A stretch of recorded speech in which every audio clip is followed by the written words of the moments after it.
Qala ba'da an inqata'a al-bahthu, ba'da setelah an inqata'a terputus atau berhenti al-bahthu pencarian anir rasul terhadap sang rasul, kharaja ma'a sahibihi, kharaja keluar ma'a sahibihi bersama temannya yaitu Sayyidina Abu Bakar sahabatnya, waqad agama dan mereka telah tinggal agama kedua-duanya tinggal fil ghari di dalam gua tersebut thalatha layalin 3 malam.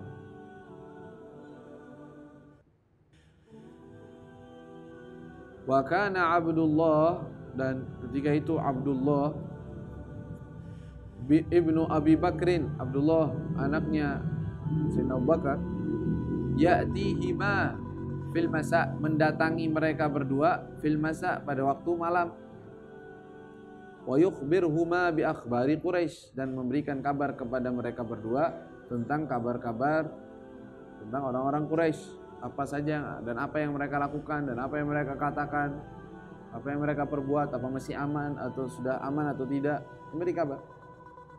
Wa kanat ukhtuhu dan ukhtuhu saudarinya Asma, yaitu yang bernama Asma. Nah, itu Asma binti Abi Bakar, anak Sayyidina Abu Bakar.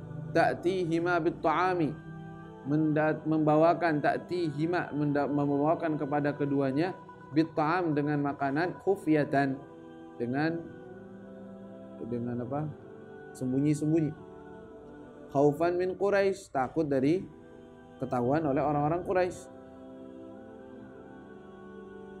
Walamma dan ketika ja'ahuma mendatangi mereka berdua ad-dalilu sang petunjuk jalan, birrahilatain dengan 2 kendaraannya, karena 2 kendaraannya punya Sayyidina Abu Bakar Siddiq, lalu ditawarkan dibeli oleh Rasulullah SAW. Yang punya 1 kata Rasulullah, saya beli ya, untuk dijadikan hijrahnya Rasulullah secara sempurna. Taib fi sabah yaumil tsalits, pada pagi hari ketiga. Raqiba wa sara, mereka berdua menungganginya dan berjalan.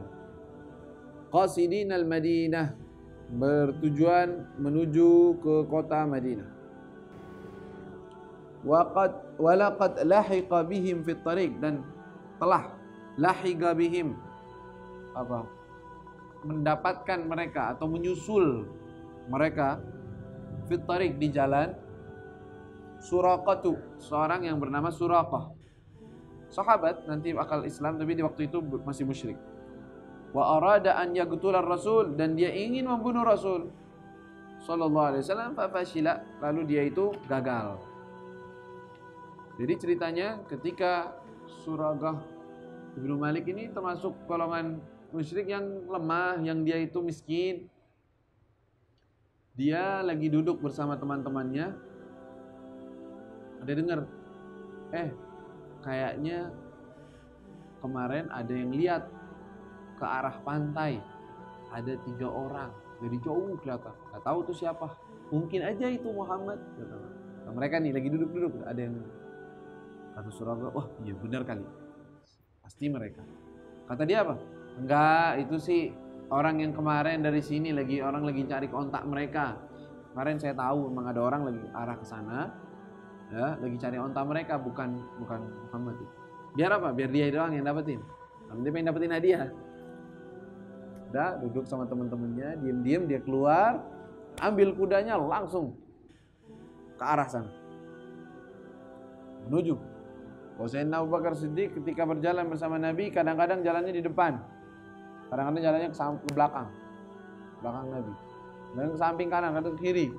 Walhasil nggak tenang, ke sana ke sini, takut ada orang dari sini. Kata Rasulullah, kenapa engkau seperti ini wahai Abu Bakar, kadang depan belakang? Kata ya Rasulullah, kalau kepikiran saya datang musuh dari depan, saya maju ke depan biar saya duluan yang ketemu.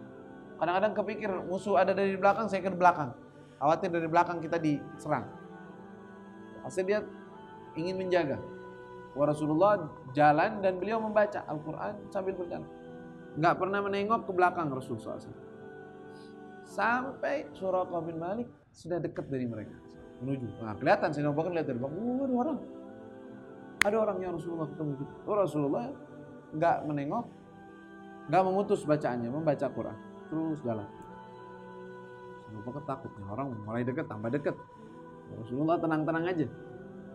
Ketika Suraqah bin Malik sudah mulai dekat, tahu-tahu kayak kesele atau jatuh kudanya, ya, dari itu dia terkapar jatuh. Kok bisa jatuh begitu? Dia bingung. Aneh. Naik dia kudanya, dekat. Sampai dalam riwayat sampai dia mendengar qiraah Rasulullah SAW. Artinya bacanya Rasulullah udah kedengeran, dekat. Ketika dia sudah mendekat dengan kudanya, bawa pedangnya dengan siap, tahu-tahu kudanya itu dua kakinya masuk ke dalam. Masuk ke dalam tanah. Otomatis dia terjatuh. Pas dia lihat terjatuh begitu, dibangunkan kudanya, diusahakan untuk bangun. Ketika dibangunkan kudanya, melihat debu di atas, takutan. Wah, kena sumpah nih, kata dia. Wah, kena sumpah nih. Ini orang kejaga nih. Oh, sampai ketakutan begitu, teriak-teriak, udah, tolong Muhammad, udah. Kalian aman. Tapi tolong saya, jangan sampai jadi apa-apa. Takut kena musibah. Kata Sayyidina Abu Bakar, sudah, itu dia aman, disamperin, suruh datang sini. Sudah. Bagaimana? Sudah, saya yakin sekarang bahwa kalian gak bakal bisa kepegang. Kata dia, saya gak bisa. Nih, apa kalian mau nih saya kasih makanan? Tambah, kata Rasul, gak perlu. Kita makanan yang kita punya ada, cukup. Syukur, terima kasih. Tapi kalau engkau mau berbuat baik, tolong singkirkan orang-orang yang menuju ke arah sini. Kata dia, siap. Saya akan siap. Ya, karena udah sepakat, nggak dibunuh, nggak membunuh, sudah dia selamat, ya sudah. Lalu sebelum pergi, Suraqah, bagaimana pendapatmu jikalau nanti engkau akan menggunakan dua gelang daripada gelangnya Kisra?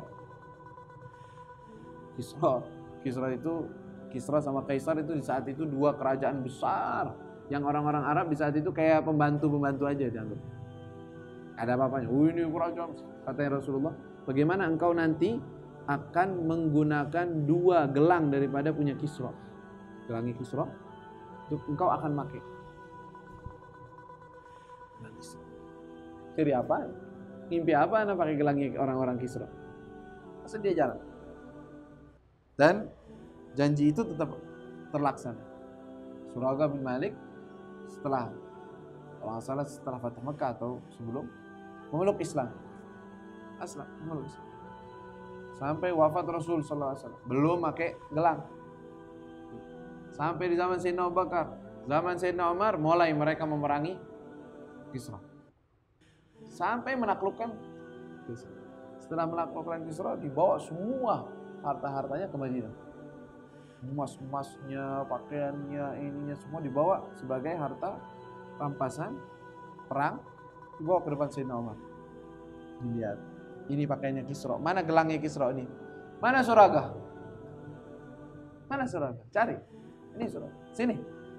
Pakai sesuai janji Nabi SAW.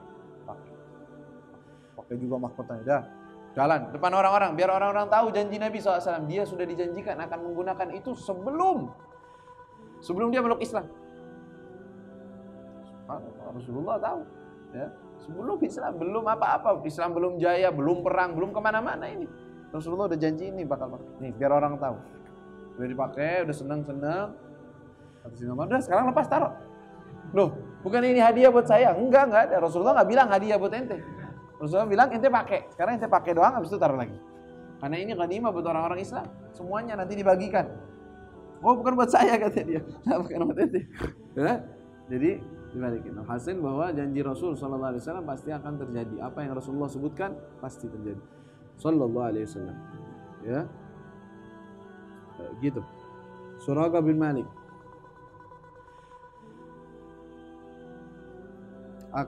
Nanti akan dilanjutkan sampai beliau dalam perjalanan ke Quba baru masuk ke kota Madinah sallallahu alaihi wasallam.